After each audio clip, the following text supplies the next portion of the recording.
There are many, many dear friends here this evening.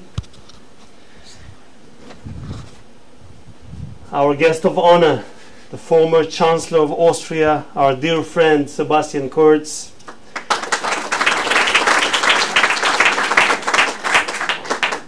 Austria's ambassador to Israel, the Honorable Nicolas Lotoretti.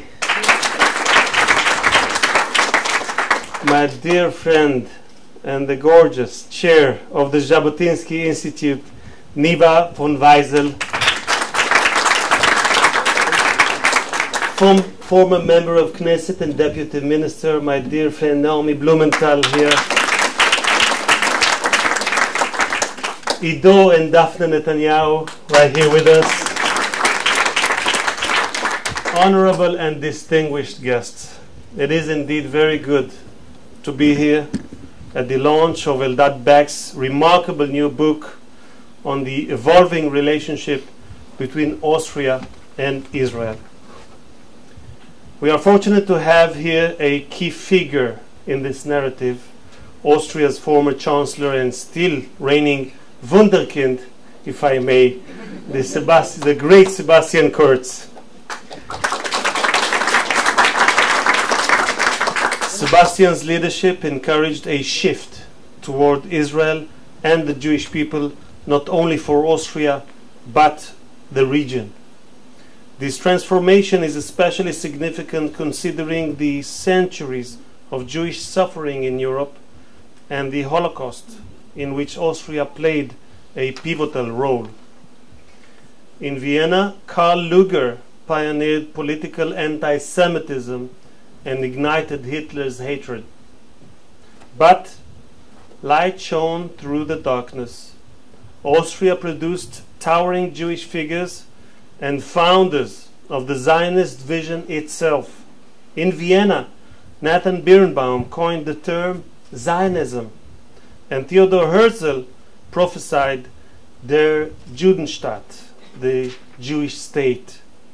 Today, Europe faces a resurgence of anti-Semitism, yet many, like Sebastian Kurz, have fought to turn the tide. As Chancellor, Kurz strengthened Jewish communities, rallied the EU against anti-Semitism, and pivoted Austria's foreign policy to reflect the righteousness of Israel's cause. Today, we understand his impact. On October 7th, 2023, Jews experienced our darkest day since the Holocaust, with 1,200 innocent viciously slaughtered and hundreds taken hostage. 99 remain in captivity, and we are fighting and praying for their swift return. Since that day, Austria has demonstrated extraordinary solidarity with Israel, raising Israeli flags atop the Austrian Chancellery, a practice Kurz initiated in 2021. Austria's parliament advanced crucial resolutions and legislation and organized an international conference against anti-Semitism and terror, which I was fortunate to participate.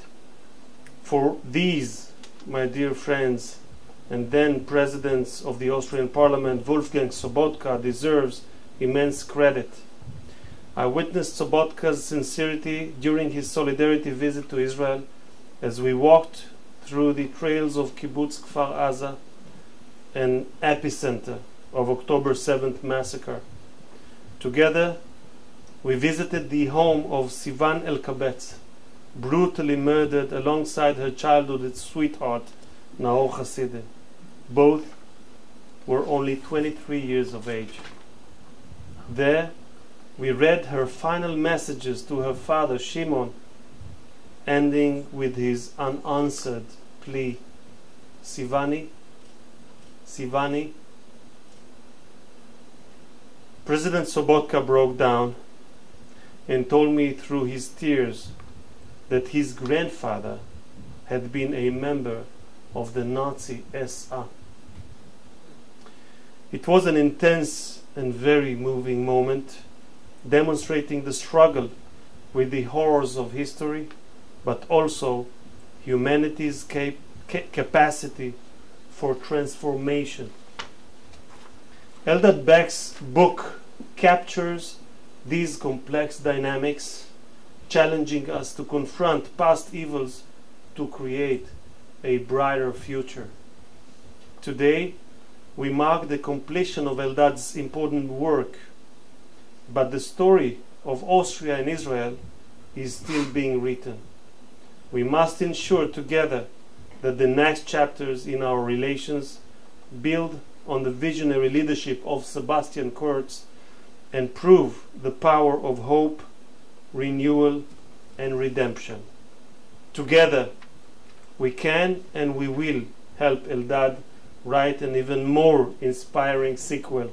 Thank you very much and have a pleasant evening.